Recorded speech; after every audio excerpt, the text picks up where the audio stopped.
nothing like starting out the new year talking about identifying and avoiding toxic relationships. Man, if you can help master this subject as you're a teenager, as you're a young adult, you will just live a much happier, less drama-filled, less regret-filled life. Why? Because you become like the people that you spend the most time with. I've heard it said, show me your friends, I'll show you your future. I've heard it said, you become like the 5 to 7 people that you spend the most time with. And also your friends determine the direction and quality of your life. So this week and next week, we are unpacking 6 different sinful, destructive, poisonous characteristics of toxic relationships. This all comes from Proverbs chapter 20.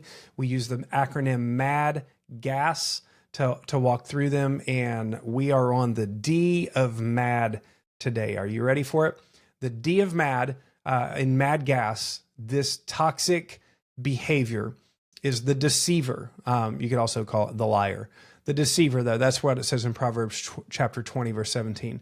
Bread gained by deceit is sweet to a man, but afterward his mouth will be full of gravel. So in Proverbs 20:17, it's saying that lying to get what you want is really sweet in the moment, but afterwards it's like, you thought you were getting bread and instead your mouth's full of gravel.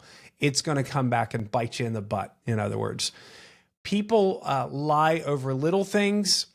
People lie over big things. And here's just some wisdom that I want to give you. Remember, first and foremost, before you start evaluating your friendships, evaluate your own life. People that lie over little things lie over big things. And you may be saying, well, no, I only lie like for little convenience sake. What makes anybody be able to think that if you can't handle telling the truth over small, insignificant matters, that you're going to have the kind of character to be open and honest in big, costly things?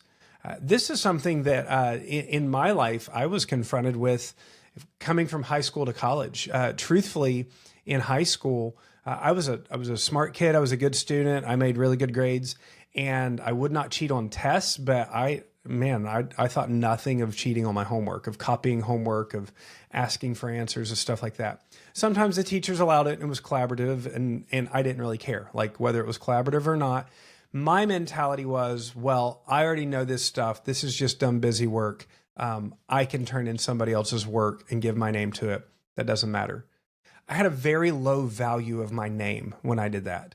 And it ended up being something that I really was confronted with, because when I went to college, I was in a military school and they had an honor code, and their honor code was we will not lie, steal, or cheat, nor tolerate among us anybody who does. And at this school, if you were caught cheating, then you could get kicked out of the school. You could lose, it was free. It was paid for. It was a military academy, a $250,000 education. And if you were caught lying, if you were caught stealing, if you were caught cheating, you could get kicked out. And I remember early in my freshman year, we had some stupid military quiz that we had to do. It was like a 10-question quiz. And if we got it wrong, we would have to do some extra push-ups, or like maybe not be able to use the phone for the weekend or something like that. Pretty low consequence. And it was a knowledge test, I think probably 20 answers. And I remember sitting there taking mine as somebody was proctoring the test, and came upon a question that I didn't know the answer to. And as I was taking it, I just naturally, because this was something that had been ingrained in me, moved my head to look over and look at a neighbor's paper. And I caught myself. This is like the blessing of God. I caught myself in the moment. So I did not look. I truthfully went to look, but it was harder to see than I thought. And in that moment, God gave me pause. And it was like the Lord speaking to me saying, Jay, you are about to throw away a massive blessing over tiny lapses of character. This quiz is insignificant. If you pass it or not, 2 days later, it will not matter in your life.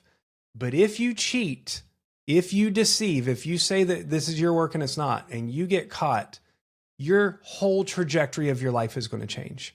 And so that was a really convicting time for me, but I realized something. If I didn't have the character integrity to tell the truth in little things, then I should not be trusted with big things. And that was a really blessed way that God taught me without me hitting a big bad consequence. But you need to realize this in your own life, and you need to pay attention to this in other people's lives. People that lie over little things lie over big things. If your friends lie to their parents, to their loved ones, or to the authorities for the sake of convenience, you can be sure that they're going to lie to you when important issues are on the line. So if you notice that you have a friend that is just a perpetual low-level liar or even a big-level liar, remember, your friends determine the direction and quality of your life, and you don't want to be linked to a deceiver. Can you imagine that you start dating somebody and you notice they lie to their parents, they lie to their boss, they lie to this or that, and thinking, but they won't lie to me because they love me. Now imagine you have that stupid, blind mentality and you end up marrying this person who is a known habitual liar. And now you're stuck, and now you're entrapped, and now you have to deal with the consequences of the fact that you are one flesh with a liar. Your friends determine the direction and quality of your life. And so if you notice, not that somebody lied sometime and they owned it and they repented, but if they have a habit and character of being a liar, of using lies to get their ways, then you need to distance yourself. You need to first off confront it. Then you need to distance yourself, and you need to protect yourself, because your friends will determine the direction and quality of your life. And a liar will bring you down in the midst of their lies. And I don't want that for you. And that's why we talked about this today. Come back tomorrow. We'll finish out this week talking about the gossip. And then we got a few more next week to hit. So hope you have a good rest of your day, and I'll talk to you really soon.